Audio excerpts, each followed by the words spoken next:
Morning, everybody. Jody Brozick here with head coach Dan Aaker of the Winter Warriors.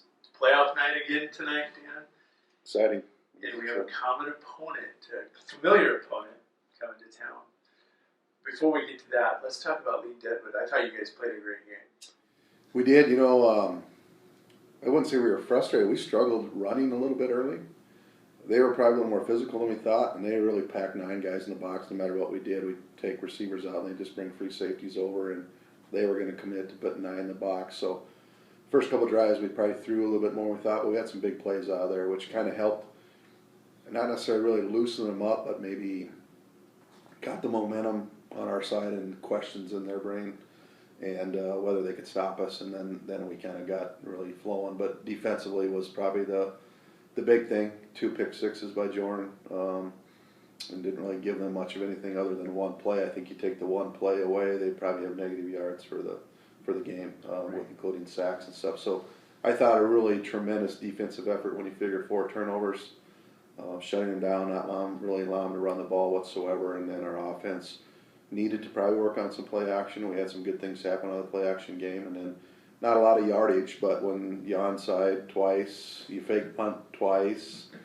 go for it on 4th a couple times, you're just not going to, and that doesn't matter. We don't care about the yardage and all the stats and stuff, but it kept definitely field position on our side, and then we converted and, just kind of kept the pedal to the metal, so to speak, that whole first half, and ended it. A great night for football. It was a beautiful night out, and anytime you take that first step and play pretty clean, you're pretty happy.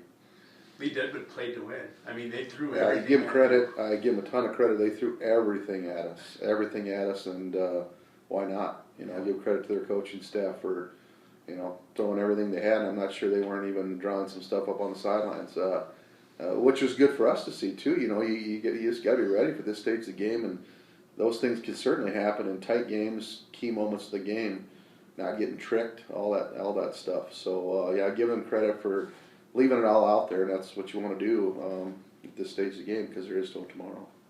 You talked about the stakes of the game. We go into the field tonight. It is St. Thomas More, our rival.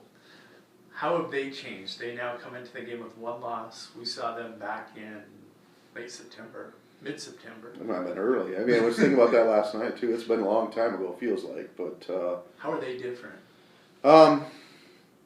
Still threats that we were worried about in week 2, but formation-wise and probably what they're trying to establish is a little bit different. They didn't really try to run the ball much against us, but then again, the start that we had dictated that.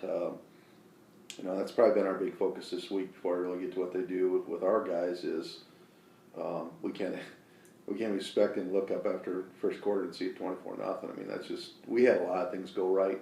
They had a lot of things go wrong. Good news is we capitalized on those things and felt easy at times. And at this stage of the game against this team, against this program, it won't be easy.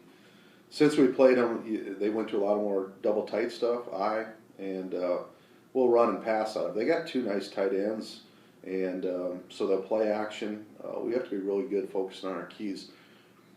I like playing well-coached teams because defensively your keys are a lot easier. Sometimes you don't know what they're doing. You can't get a run or pass read. We'll get obvious reads of what they're doing here. So we got to be able to read our defensive keys and then play our positions.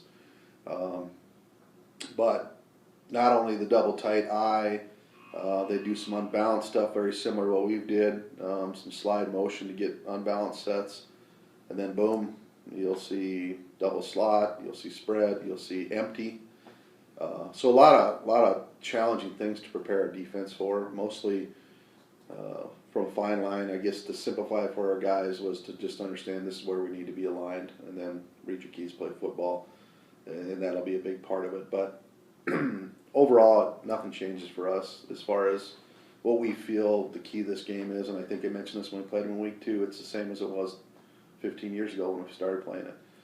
We really got to shut down their run, and especially if they're trying to establish a run, and big plays are huge. And they have such big playability, but if you go through their 9 games up until now, I would say close to 100% of their scores have either been off a big play or set up by one. And that's going to be the critical part defensively for us. Offensively, they've been playing good defense. They really have. They've shut a lot of good teams down. So line of scrimmage, I think, is going to be huge. I don't know what kind of defensive adjustments they'll try. We tried to think of things that they may try, but really the big focus for us is being gap solid on our blocking. And you know, we like to be able to get double teams in there and move certain guys and go, but their linebackers are good, so we're really trying to just play, you know, gap type blocking schemes, which means we're going to have to be in the one-on-one a lot, and we got to win those battles and run hard. And you know, we got to keep the ball in our hands. That's against these guys is typically your best defense anyway, and you know, I think they would like to do that a little bit. I think obviously the way the week 2 went, they would like to keep the ball in their hands and extend the game in that capacity as well. So that's kind of a test of wills. As I mentioned before, in week 2 when we played in these games, just against these guys, just have a tendency to take a life of their own. We've seen high scoring, we've seen 12-0, we've seen, you know, shootouts, we've seen barely getting points on the board. So you just don't know how they're going to play out. I really feel the biggest key for us, along with the game plan, I mean, we've got those things that we've got to take care of, but is the mental toughness. We talked specifically about that last night in our pregame practice. Number one, we can't expect to start it like we did before, and quite honestly, against a team like this, bad things can happen.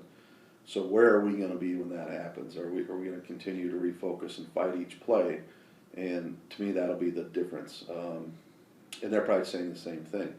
You know, I think that the way things played out in week 2, that question can maybe roll in their head a little bit if things start going good for us.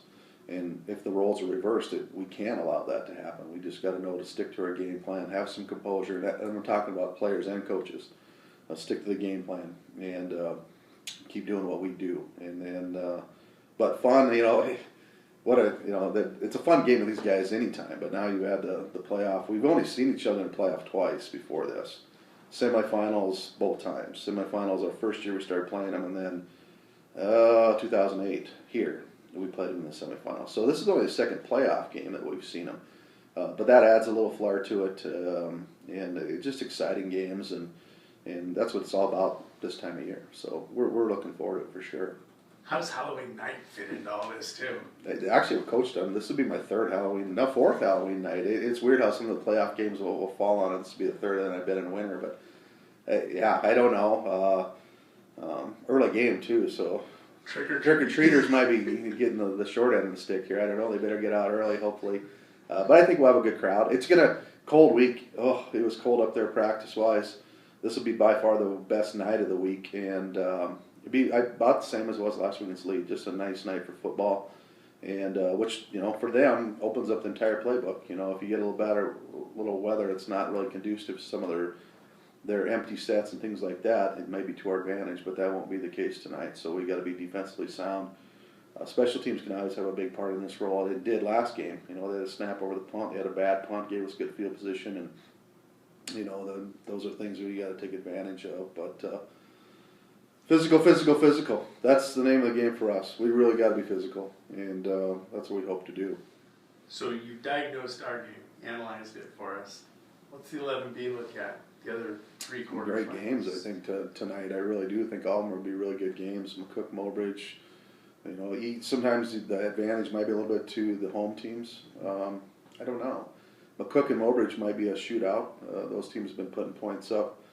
Webster undefeated up there, MVP. We know that they're really good, but you're on the road again, and we should see how that one plays out. And Sioux Valley has been playing really, really good football the last 3 weeks. I think they're finally healthy. You know, and don't kid yourself. I guarantee you that they're thinking, I think it was 3 or 4 years ago, Sioux Valley undefeated, 3 years ago, I believe, and Bridgewater knocked them off. Correct. So those are scenarios that are interesting. I think you're going to have some really good quarterfinal games across the state, not only 11B, but other classes too. Good luck tonight, Dan. Thanks, Jody.